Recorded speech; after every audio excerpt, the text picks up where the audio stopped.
Hello everyone, welcome back to my another vlog है। अन्त आज चाहिँ म लङ ब्लग सुट गर्दैछु after long time, after long धेरै दिन बाद होइन। अन्त अहिले चाहिँ म आएको छु घाँसमा होइन। अन्त मैले चाहिँ यति काटिसकेको छु फिलहाल। अब यहाँनिर म चाहिँ काट्दैछु नि त।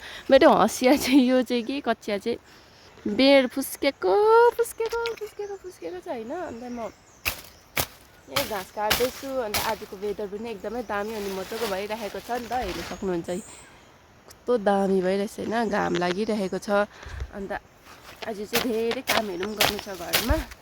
अन्त यहाँ अलैँची हेरै घाँस कटाइ हुँदैछ मेरो चाहिँ, त्यही छ।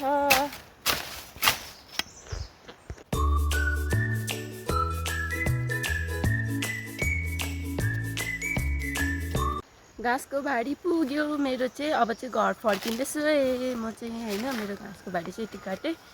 अब चाहिँ घर गएको म। अब घर पुगेर भेट्छु ल, बाई बाई। हेलो एभ्रिवान, अहिले चाहिँ म गर्दैछु घाँसबाट आएर चाहिँ म घरमा चाहिँ खानासाना खाइसकेर चाहिँ अहिले चाहिँ म आएको छु माथि सुमाकोमा। यो चाहिँ मेरो पन्जा के गर्नु आएको छु भन्दा चाहिँ यहाँ खोर्सानी गोड्नु आएको छु होइन। यहाँ खोर्सानी बारी छ होइन। यहाँदेखि लिएर चाहिँ माथि गरेर आएको। अब यहाँ भित्तामा बस्दै झाडु खाल्दैछु। यहाँ छेउछेउको चाहिँ अघि सकेको ल। मेरो पछाडि हेर त सबै उयो पानी भयो, भिजेछ नि। यसो यहाँ झाडु खोर्सानी बारीमा मार ल, अघि पानी पनि गोप्थ्यो त्यसको आज। यहाँनिर पन्जा यस्तो झारहरू चाहिँ उखाल्नुपर्छ होइन। त्यस्तो चिल्लो बनाउँदै लिएर आउनुपर्छ। अन्त आजको वेदर पनि यस्तो छ। आजको काम चाहिँ नि यस्तै छ, झार उखाल्नु पर्ने हो कि चाहिँ उखाल्दै भित्तामा थन्काउनुपर्छ।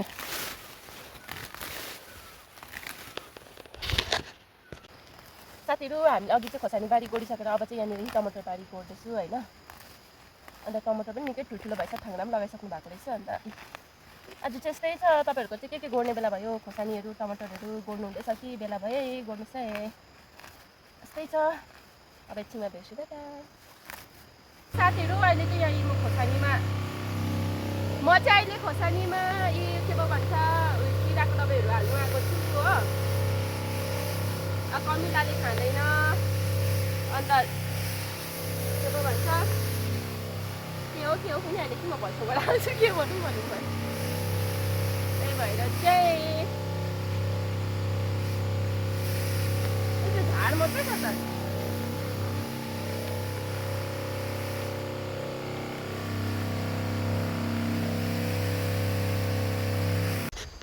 हेलो, अब चाहिँ म यहाँनिर गाईको पिसाब हाल्नु आँटेको। मुखमै लग्यो। अब चाहिँ गाईको पिसाब हाल्नु आँटेको यहाँ खोर्सानीमा होइन। अन्त अलिक राम्रो आउँछ भन्छ नि त। ला, टुप्पोदेखि त हाल्नु हुँदैन होइन। अन्त यो त टुप्पोमै पसी गयो त। अन्त गाईको पिसाब हाल्नु आँटेको है, हेर्न सक्नुहुन्छ।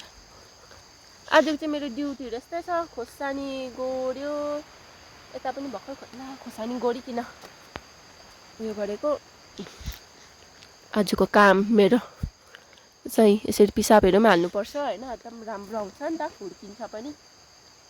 त्यही भएर चाहिँ त्यही छ मेरो कामहरू।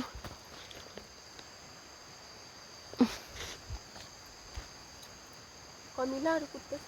यहाँ छ अर्को चाहिँ उहाँ हाल्दैछ। यो चाहिँ हाम्रो खोर्सानी। अब यो गाईको पिसाब हालिसक्यो, त्यहाँदेखि तपाईँलाई भेट्छु ल, बाई बाई। हेलो एभ्रिवान, हामीले चाहिँ बारीको कामहरू सकिसक्यौँ है। अब टमाटर गोड्नु, खोर्सानी गोड्नु है, घाँसहरू पनि काटकुट गरेर अघि रेडी पार्यौँ।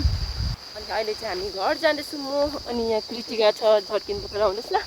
खोर्सानीमा अलिकति गाईको पिसाब हालिकन होइन। अन्त वेदर पनि एकदमै बिग्रेको अवस्था छ, हेर्नु न। पानी पर्छ जस्तो भइरहेको छ। मेरो अर्ग्यानिक जुत्ता हेरिहाल्नुहोस् होला। अन्त मेरो अर्ग्यानिक ज्याकेट छ होइन। अन्त अब चाहिँ घर गएको। Bye bye, see next video.